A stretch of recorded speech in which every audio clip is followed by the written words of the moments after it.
தூய திருமுழுக்கு யோவான் ஆலயம் கரையான் சாவடியிலிருந்து பிச்சைமணி. தந்தை மகன் தூய ஆவியாரின் பெயராலே ஆமேன். இன்றைய இறைவசனங்கள் யோவான் எழுதிய முதல் திருமுகத்திலிருந்து வாசகம். பிரிவு 1, இறை சொற்றொடர்கள் 5 முதல் 9 முடிய. நாங்கள் அவரிடமிருந்து கேட்டறிந்து உங்களுக்கு அறிவிக்கும் செய்தி இதுவே: கடவுள் ஒளியாயிருக்கின்றார், அவரிடம் இருள் என்பதே இல்லை. நாம் இருளில் நடந்து கொண்டு அவரிடம் நட்புறவு உண்டு என்போம் என்றால் நாம் பொய்யராகும், உண்மைக்கேற்ற வாழாதவராகும்.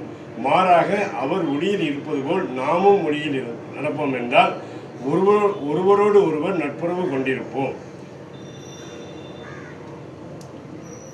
ஆண்டவர் கடவுளின் மகன் இயேசு கிறிஸ்துவின் இரத்தம் நம்முடைய சகல பாவத்தையும் போக்கி நம்மை தூய்மைப்படுத்தும்.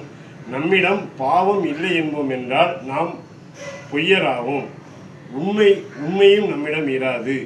மாறாக நம் பாவங்களை அறிக்கையிட்டால் அவர் நம் பாவங்களை மன்னித்து குற்றம் அனைத்திலுமிருந்து நம்மை தூய்மைப்படுத்துவார். ஏனெனில் அவர் நம்பிக்கைக்குரியவர், நேர்மையானவர். ஆமேன். இயேசுக்கே புகழ், இயேசுக்கே நன்றி. மரியே வாழ்க.